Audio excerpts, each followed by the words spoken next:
প্রিয় শ্রমিক ভাইয়েরা, আসসালামু আলাইকুম। আশা করি সবাই ভালো আছেন। আল্লাহর রহমতে আমিও ভালো আছি। তো আপনাদের মাঝে পরিবহন ধর্মঘট নিয়ে আমি কিছু কথা বলতে আসছি।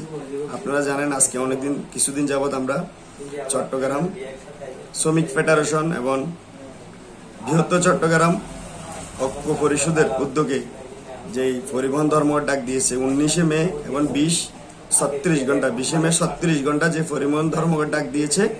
আমরা জানেন আপনাদের কাছে আমরা বিভিন্ন জায়গায় গিয়েছি, লিফলেট বিতরণ করেছি, আমরা পোস্টার লাগিয়েছি, আপনাদের সাথে আমরা বিভিন্ন জায়গায় যে মিটিং করেছি, কথা বলেছি। আপনারা আমাদের সাথে ধর্মঘটের পক্ষে ছিলেন, আপনারা ঐক্যবদ্ধ ছিলেন, আপনারা আমাদের পক্ষে ছিলেন। তো আমরা আজকে আবারও ধর্মঘট সফল করার লক্ষ্যে চট্টগ্রাম ভারেক বিল্ডিং এর মোড়ে আমরা আরেকটা শ্রমিক সমাবেশ করেছি। সমাবেশে আপনারা অনেকজন উপস্থিত ছিলেন এবং আমাদের সমাবেশটা সফল হয়েছে। সফলের পরে আমাদেরকে জেলা কর্তৃপক্ষ প্রশাসক আমাদেরকে ডেকেছে।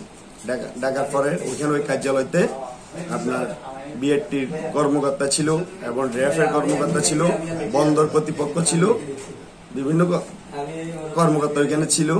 ওনারা আমাদেরকে 1 মাসের টাইম দিয়েছে। 1 মাসের ভিতরে যদি আমাদের দাবি দেওয়া ওনারা মেনে নেবে বলছে। যদি আমাদের দাবি দেওয়া না মেনে 1 মাস পরে আমরা আবার পরিবহন ধর্মঘট ডাক দিবে বলছি।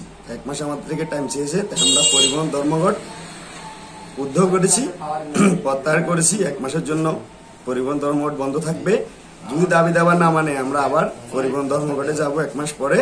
তো আপনারা কালকে থেকে গাড়ি চালাতে পারবেন। বিভিন্ন জায়গা থেকে আমাকে ফোন দিচ্ছে যে ভাই আপনাদের ধর্মঘট কালকে আছে কিনা, কর্মবিরতি আছে কিনা। আমি বলছি একটু পরে আমি জানি। এখন খবর পাওয়ার পরে, নিউজ পাওয়ার পরে আমি আপনাদেরকে লাইভে আসি বলে যাচ্ছি, আপনারা কালকে থেকে নিশ্চিন্তে গাড়ি চালাতে পারবেন, সুন্দরভাবে এখন ধর্মঘট এই পর্যন্ত অফ আছে। দাবি দেওয়া 1 মাসের ভিতরে না মানলে আমরা আবার ধর্মঘটে যাব, আন্দোলনে যাব। তো সবাই ভালো থাকবেন, সুস্থ থাকবেন।